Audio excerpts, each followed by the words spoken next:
Jay here, Stretford, Paddock. This is Paddock Live. Joining me, as always, is Mr. Joe Smith. Yeah. Joe, how are we doing, brother? Big day today, Jay. Big day. Big day. Why is it a big day? Ornstein. He's talking about United's sale. Talking about seismic shifts at the Seismic? Club. Seismic. Hey, if you can have a shift, you want it seismic. Yeah. Also, this fella right here, João Felix. João Felix. Or as I like to call him, Cody Gakpo 2.0. You know what I mean? We don't need him. We need him. Yeah. And if he wants to go and play for Liverpool, that's his problem. And I've thought that for many minutes now, Jay. For a long time. I'm just glad we never said that Cody Gakpo was coming to United, and we never claimed that we were in for him. On this very show, 1 week ago, I said, Gakpo's coming to United. I was so certain of it. I was so certain of it. I agreed with you. 2 days ago, when the BBC tweeted or did an article saying PSV agree deal with Liverpool to sign Cody Gakpo, I text my dad saying, wonder if he'll still come to United. I was that sure. I've seen him in a Liverpool shirt. Just posted a picture of him, and you just went, it's not happening. Deep fake. So I've seen Tupac do a live show in 2006. Well, exactly. That I think that's a Cody Gakpo hologram. United is still on. Listen, we didn't want him anyway. He's rubbish. Yeah, what else are we going to be talking about? We're going to be talking about all sorts. Enzo Fernandez. We'll also be talking about Erling Haaland, who's just scored again for City. But actually, let's focus on the misses. We'll get to that in a little bit. Yeah. He's missed too many chances tonight. Okay. Jack Grealish's pants as well, isn't he? Yeah. I love saying pants occasionally. Jack Grealish is rubbish. Erling Haaland's overrated. And they've won 3-1. Yeah, it's just, that's how they win the league, isn't it? Let's just talk about João Felix. I'm sick of this. Before we get into all that, you'll have seen a link in the chat. We have got an event the day after tomorrow. Yes. In Dublin. Yes. Ireland. Me, Smith, Howson, McCullough, and McClare. Brian McClare is joining us on stage in Dublin on the 30th. The ticket's still available, so click on the link that's in the chat. It's a pinned comment in the chat. Come and join us. We'll have a reet laugh. We appreciate all your support. And don't forget as well, just do get involved in the chat tonight. We'll hear what you guys have got to say about everything. Yes. Right, okay, let's talk about João Felix then. Okay, let's have it. Yeah. João Felix, actually. Not João. It's not a soft J in Portuguese. Ah, sorry, it's a hard J. João Felix. That's what he's called me back in Pines. What, soft J? Or hard J? He's called me in Urmston Grammar School. Yeah, he's accidentally snorted a blue pill again. It's hard J tonight. João Felix is of interest to United, but United are unwilling to meet the demands of Atletico. They want a loan fee. Like, get this in your number cruncher, right? Yeah, go on. So they want a loan fee of £8 million, right? And they also want anyone who would take him on loan to pay his wages in full for the rest of the season, which would cost around £16 million in total. Okay. That's according to Paul Hurst. Now on to Fabrizio Romano, our Italian football. Well, we'll talk about him in a minute. Okay. I'm going to go as far as to say expert. Both Arsenal and Manchester United have had discussions with Jorge Mendes about João Felix. Also, Chelsea and Aston Villa have been approached. Now, Chelsea are signing everyone, so of course they're going to be linked with him. Yeah. £8 million up front loan fee for 6 months, by the way. I believe this is meant to be a 6-month loan until the end of the season. Yeah. So this isn't like for a 12-month loan like you would typically see. Obviously, most loans happen in the summer. Yeah. And then the further £8 million. Now, to me, the idea of paying someone's wages when they work for you isn't mad. No. And yet somehow we've heard rumours in the last 12 months of Ronaldo going to Napoli, and we still pay his wages. Yeah. However, that doesn't bother me. Paying this, 8 minus 8, paying this £8 million in wages while we've got him, I get that. Yeah. £8 million up front for 6 months is a lot of money in it. See, I don't agree. I don't think it's that bad. 16 million quid for a player who could potentially take you from 5th to 4th, get you into that Champions League spot, give you that big money. Now, I'm not a mad fan of João Felix. I think he's a good player. He's not someone I was saying, 6 months ago or wherever, we need to get him. But when I'm seeing he looks useful, I'm a little bit concerned that he seems to fall into this bracket of an attacker who doesn't get you loads of goals, but he's good on the ball, he's good to watch, he involves others in the play. I am slightly worried that we haven't got enough goal scorers in the team, especially with Martial being a little bit injury prone. Marcus is hitting great numbers, but I don't want us to be too reliant on him because Anthony's not going to get you big numbers. I don't think he will anyway. Yeah, Felix probably won't. Bruno doesn't anymore. And it's like, where's who's doing the heavy lifting with the goals? That's my only slight concern. 8 million in wages and 8 million of a loan fee. 16 million. Yeah, it's a lot of money, but we probably saved thereabouts that on Ronnie leaving. Yeah. Well, yeah, if he was on a rumoured 500 grand a week, Yeah. which obviously in 6 months, which is what he's got left on his contract, or did have left on his contract. Actually 7, because he left it in December, didn't he? Yeah. So 6.5 months. That is about 14 million quid. So It's basically 1 in, 1 out. And I Yeah. think a João Felix for 6 months will do more for Manchester United than Ronaldo would have, not even including all the off-the-field stuff. And, so, yeah. like, when you or put it even a that way- trophy, even if he helps Yeah. get a trophy, I'm sort of talking about top 4 like it's a be all and end all. If he can help get us over the line in some sort of competition, then yeah, I'm not. Like I said, I'm not a massive fan of his, but if we were going to get him for 16 million quid, I don't think that's bad business. I'd rather if we got a permanent deal and someone who's a bit like more long term, because this short termism drives me mad at Manchester United.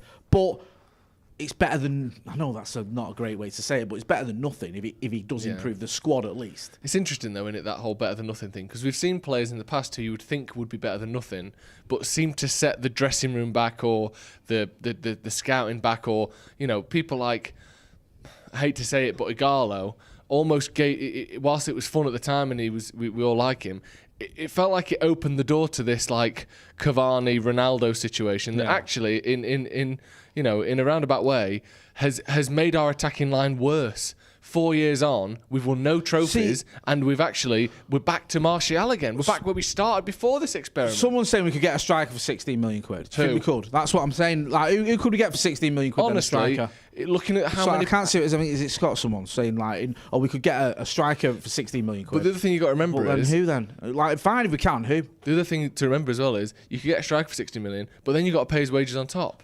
So it's actually more like 22, 24 million. Who are you getting for 16 million nowadays? Who are you getting for 16 million that you couldn't get on loan? I don't know.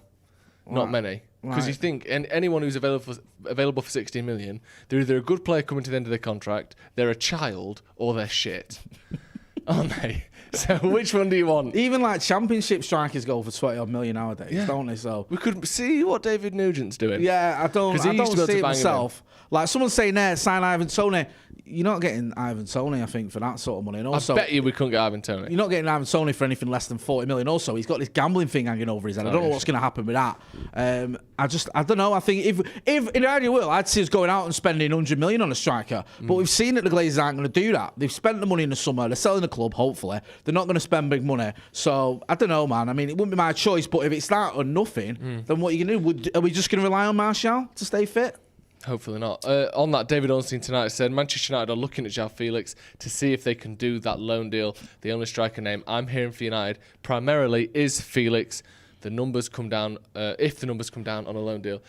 Also, that is their sort of initial position. Yeah. There's a chance that we could get that down to a 4 million upfront fee, or even, I don't know how this works with loans. I don't know if the structure has to be different. But you see it all the time, sort of performance-based bonuses. How about we say we won't give you a fee if we win 10, I don't know how many games left, let's say 30 games left for United this season. Yeah. If we win 20 of them, we'll give you another 3 million. Yeah. If we get to a cup final, we'll give you another 2 Yeah, million. yeah. You know, structure like that. Or appearance-based loan fee. Something like that where if it's worth it for us, it's worth it for you. Otherwise, we'll pay his wages, we'll give you a couple million quid, and that'll do. I think that would make sense. Paying someone's wages to have them employed by you for 6 months, I don't think that's sort of some radical thing, but 8 million quid for 6 months does sting a little bit, I reckon. Yeah, I understand your reservations, and it's not ideal. I think we're going to end up doing something like this. I do. Yeah. I think we will. I don't see a striker coming in on a permanent deal, and if he does, I think it's going to be someone, like you say, it's either going to be someone quite old or someone who's a bit untested. And if you are going to go down the completely untested route, should we not get someone short term and then try and get Charlie McNeil or someone like that, in and around the first team if we're going for untested strikers? I don't know. Get involved in the chat in the comments and let us know what you think. A lot of people talking about Vlahovic in the comments. Okay. And someone sort of yash there saying Juve said Vlahovic is not for sale, but they're broke ? You don't stop being broke by selling all of your things for dead cheap. Do you know what I mean? I mean, unless you're Sports Direct, having a permanent sale on isn't really how you sort of come out of being. What you do is you amazing. You get the most money for your assets is what you do. Yeah. You look at someone like Barcelona, they are absolutely broke, but they started selling all of their stuff off before they've sold their players off. They've sold the TV rights, they've sold the stadium, they've sold all that, and none of their players have gone for discount prices. No. So I don't see Juve trying to get out of the financial position they're in by selling players dead cheap. They might sell him, but they're going to want good money for him because they need a lot and of money. he's probably worth money, isn't he, as well? Yeah, what did they spend? 65 million? They're going to want 50 minimum, and aren't like, they? even if you got sold at 50 million, someone's going to come in with that sort of money. Yeah. You're not going to let him go for 16 million quid. Do you know what I mean? I just don't see it happening. I don't see the players. Someone else saying Jonathan David. Someone else, I can't see who it is. Sorry, Malp saying it's going to be Memphis. Lol. That wouldn't actually surprise me that much if it was someone like Memphis Depay, because I think he is probably pretty cheap. And I wouldn't be for that at all. But it wouldn't shock me if it was. If it had to be, if it's a 6-month loan, I'm willing to take almost anyone, because we are literally that thin up front. Our only striker has scored, before the season, 10 goals in 2 years. Yeah.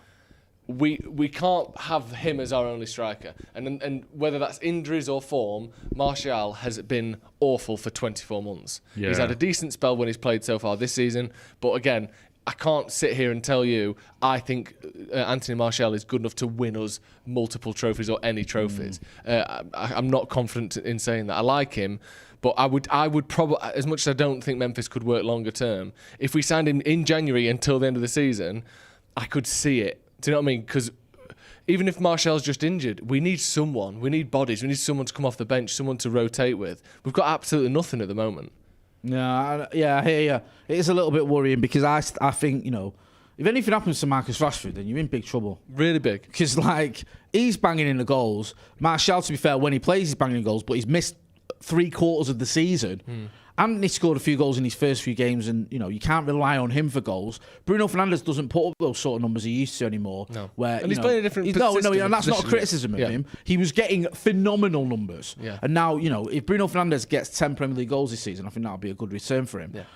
So who's going to do the heavy lifting with the goals? Yeah. And again, that worries me a little bit about Felix, but with him or no one, I think he's so reliant. He's so reliant on Marcus to not just play, but to keep scoring as well. Because if his form sort of disappears or he gets an injury or whatever, you're in all sorts of trouble. Yeah. Should we move on? I think there's some good points being made about different players. Different players are available, but as always, we'll have to keep an eye on it and see what happens. There may be a few more twists in the tail with this one. Should we talk about Bet Victor and Last Man Standing? Speaking of goal-scoring strikers, Erling Haaland. Erling, he scores a few, I suppose, doesn't he? Adam McCall's been talking to Boovy, I think it is, at Last Man Standing. Here's what he had to say. There's only one answer to this, and look, I think United fans last season, they called Ronaldo the second coming. He scored 18 goals in the Premier League last season. Erling Haaland's already scored matched that number. And we're barely halfway through the season with 18 goals. You're not comparing an old man, finished man to you guys were gassing him up last season. A young child made in and you guys put him on 500 grand a week. So you didn't mind him being old last season. Ultimately, this kid's come in and scored 18 goals in 12 appearances in the Premier League. It's scary good. I don't think there's another answer. Whether or not he influences City to win a Premier League, that's a big debate for the second half of the season. But right now, you can't outscore the amount of games that you've actually played in the Premier League so far in your first ever season in the league and not be currently the best player, having the best form in the last few months in the Premier League.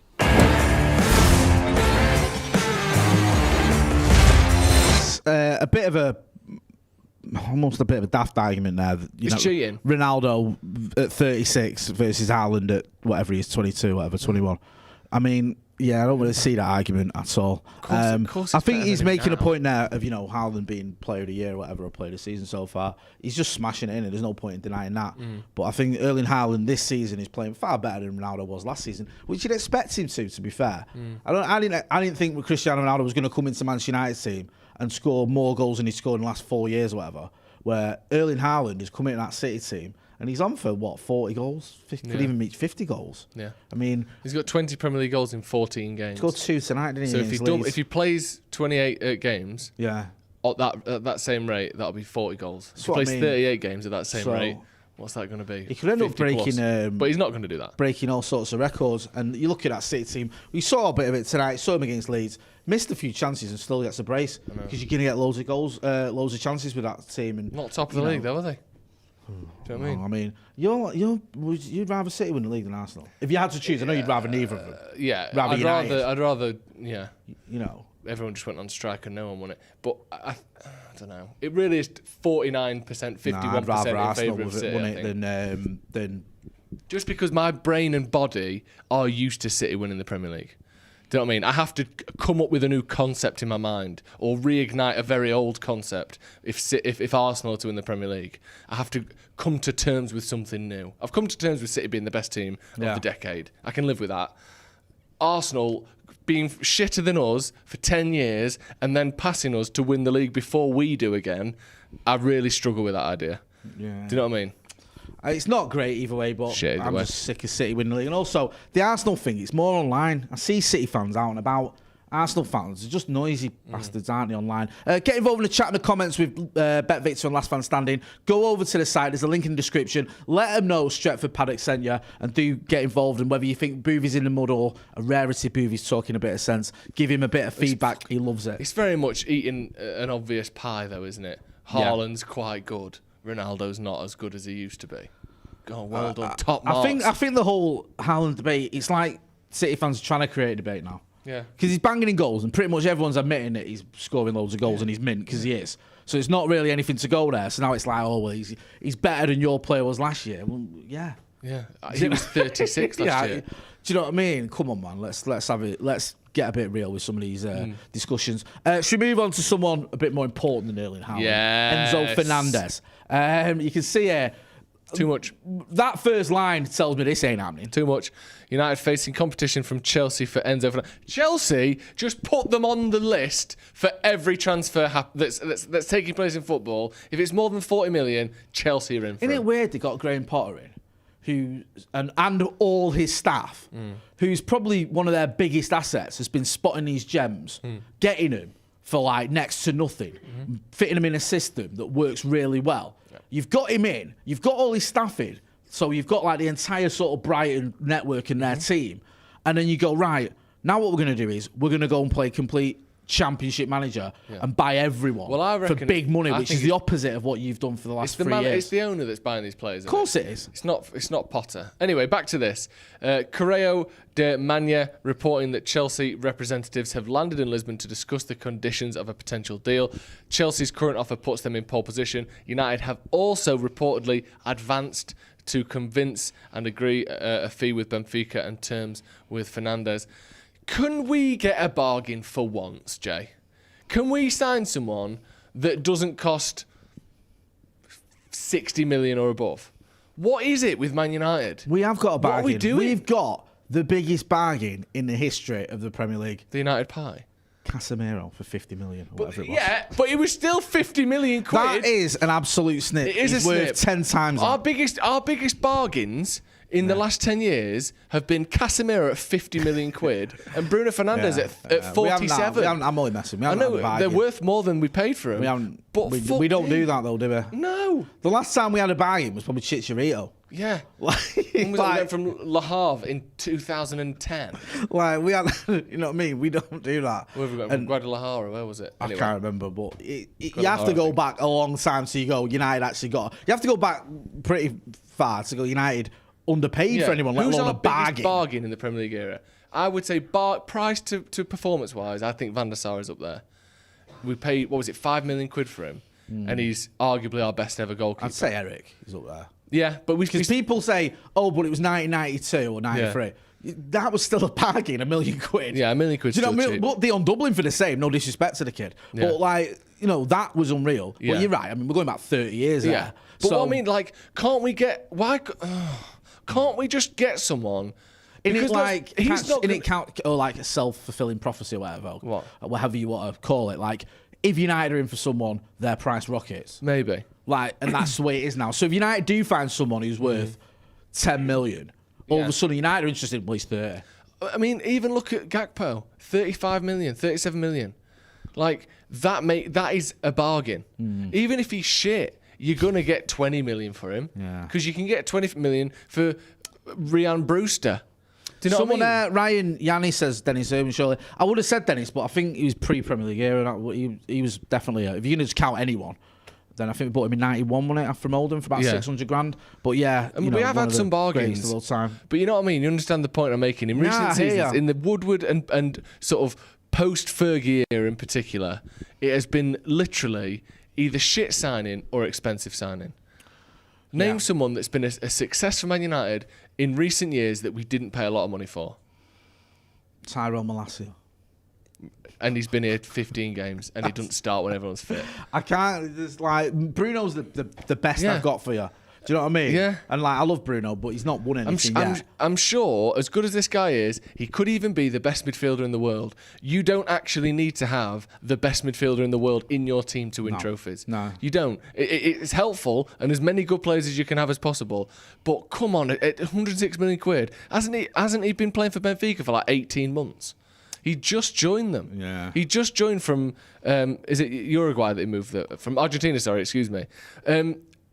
And now, 18 months later, we're looking at 100 million quid. As well. They've gone from like, when a good player went from like being 5 or 6 million to being 20 million, so a good player now goes from 10 to 15 million to being 100 million. Yeah. That is madness. 30 million used to be, you're getting a very good player for that. You could spend now £1 billion. Well, we've done it. We've proven it. Yeah. And not have And win fuck all. Yeah, and win fuck all. We'll do that. Lukaku, Di Maria, Falcao. Well, I think it costs a lot, but... Yeah, no. You know what I mean? James Woods in the chat says, Pogba. How good is it watching United again? Very good. Yeah, very Enjoy nice. Dublin, lads. Let me know when you're near Cambridge. I'm coming to the Barca game. Be good to see you, James. Give us a shout when you're about. And if we ever come down to Cambridge, we'll pay you a visit. Yeah? So Luke Chadwick territory, that, innit? Is it? Dion Dublin, I mentioned him. We got him from Cambridge. There you go. Bit of Cambridge-tastic elements to this podcast or this video. Should we move on? Yeah. Let's talk about this waste of space. This absolutely overrated one-trick pony. Cody Gakpo. One-trick pony, scoring loads of goals and assisting loads. What do you fucking do? Oh, I can be really productive in front of goal. Football isn't about scoring goals, is it? Football is about sadness. Signings. And Twitter. Signings, arguing with strangers on Twitter. Football is about... And tweeting pictures of your food for the game. Yeah. That is exactly what football is about. Yeah, and football is about saying he's got more goals and assists than anyone in the top 5 leagues when he don't play in the top 5 leagues. That's what football is about, not winning games. No, read that out for us. According to ESPN, United's boss is frustrated that Gakpo has taken the decision to move to Liverpool. Ten Hag met with Gakpo's representatives in the summer to discuss a potential move, but that broke down when Anthony became an option. Right, well, we fucking bought Anthony instead, then we can't moan too much. We wanted him. We could have got him. We didn't. We got Anthony instead. Listen, I can't stand Liverpool, but I can't moan at someone for not coming to us when we didn't buy them. I want another one. Do you know what I mean? I want another one. Like, are you going to sign us? No, we're going to get Anthony instead. All right, okay. Right, thanks. Well, apparently the other rumour is that United didn't go for him again in the winter because of sort of financial restrictions. So not only did we... But basically, it is literally as simple as that. We could have had a Gakpo or Anthony. Yeah. And we went with Anthony. Right. Maybe if we'd have gone a bit earlier on Anthony, we could have got Gakpo as well. But, we were in the Frankie I would have had him. Thing. Listen, I would have had him. I'm not going to pretend I wouldn't have. But I'm not losing my mind like somehow. I've a million reasons to hate the Glazers. Not signing Cody Gakpo is probably way down the list of the reasons why I can't stand them parasites. Yeah. So and it wasn't, he's got to the Scousers and he wants to ruin his career playing for a shit club like them. That's up to him. And it wasn't the Glazers that... I doubt it was them in the room negotiating the price for Anthony.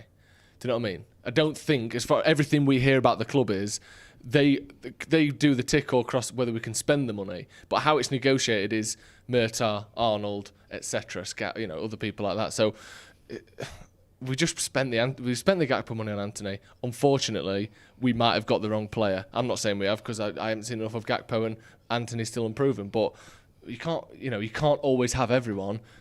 Except I want everyone. Do you know who I blame? Matt Kinsella? Close. Adrian Rabiot's mum. She's at the heart of all this. Do you remember when you were just allowed to blame her for everything? Yeah. I saw someone blaming her for climate change once. So you suppose for that. Veronique. Yeah. Hey. Veronique Rabiot. She's the reason. No one's ever been an agent. How much of a knob do you think John Murtagh felt flying over there just for us to say, nah, we're not doing that? Just tell him to fuck off. Yeah.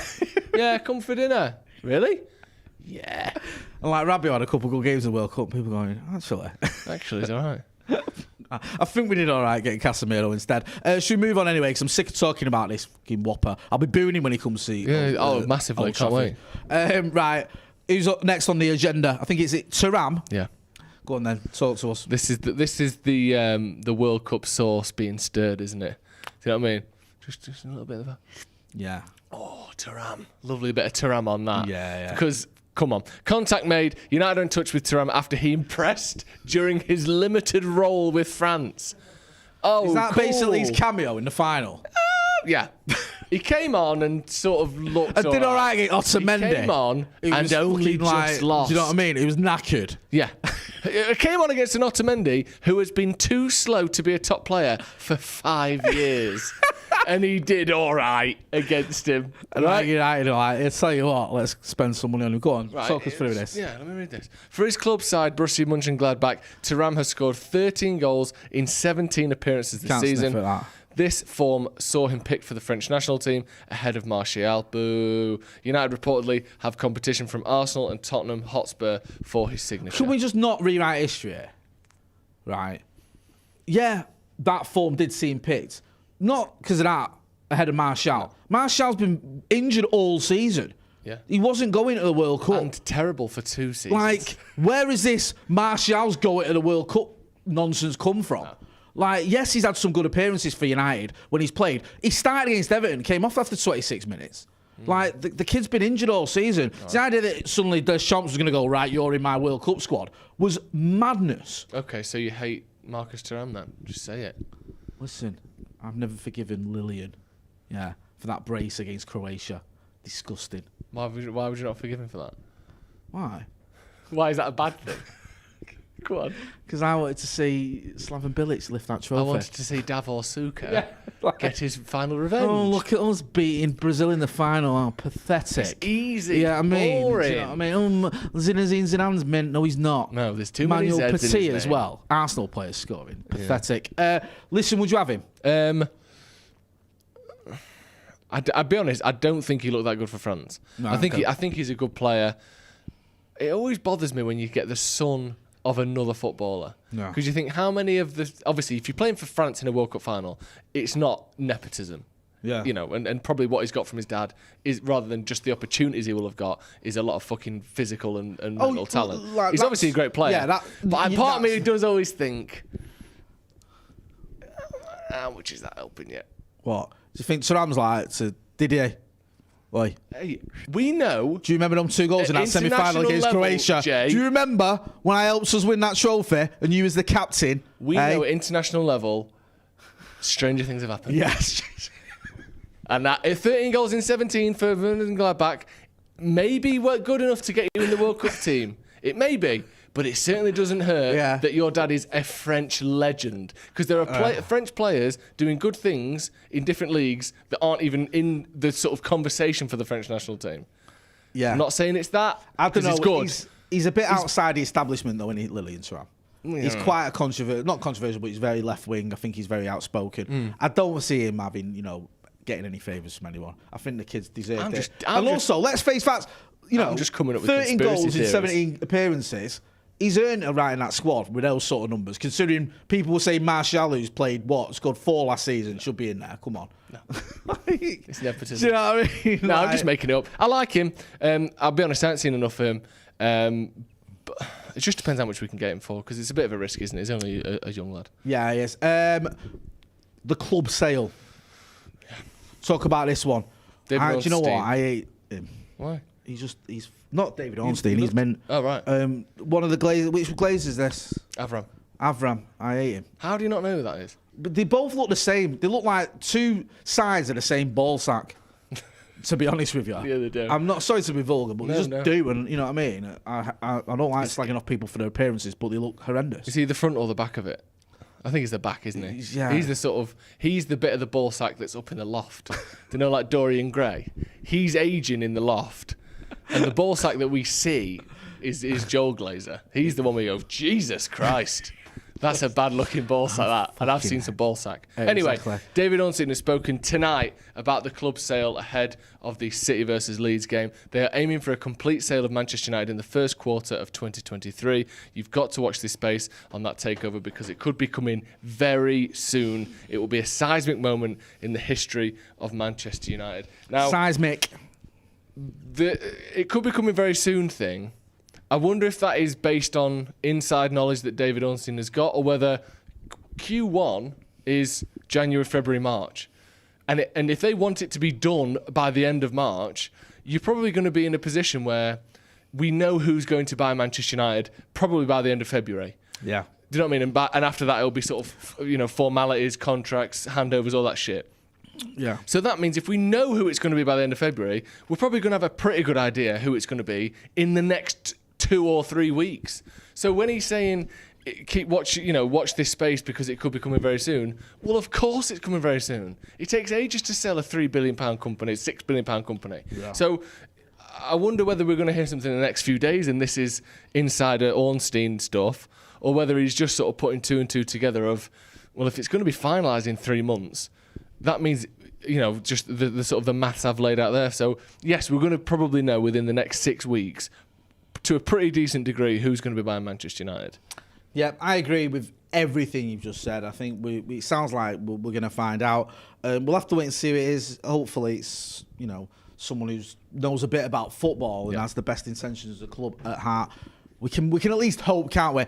Don't forget, like we said, we're going to be in Dublin on the 30th. There's a link in the chat. Come and join us. It's going to be me, Joe, McCullough, Howson, and Brian McClare. We're going to have a real laugh, be a sort of live podcast, all us chatting. Chocky's got some great stories. Us lot haven't caught up with each other for about 6 months, so it'll be good to actually finally get us all in a room I'm together. looking forward to seeing Steve. I know. Seen him in 2 barely years. Seen him. Yeah. He's been out and about. Don't forget as well to go over to Last Man Standing with Bet Victor. There's a link in the description. Go in there, get involved in that debate and that discussion about Erling Haaland scoring goals. Pathetic. Joe, where can people find you? Joe Smith 93 on Twitter and Instagram and on the Sloppy Joe's podcast. Sloppy Joe's, go and check out the Sloppy Joe's podcast. You know where to find me. I'll be back in the morning with the news. Me and you will be back tomorrow afternoon as well. We've got a preview and we've got some other videos coming out as well. Yes. So make sure you are hitting that like, share and subscribe button. Subscribe to the channel. We appreciate all your support. It's been a good Christmas. Thanks to you lot. That's been Joe Smith. I've been Jay Moy. This has been Paddock Live. Thanks for watching.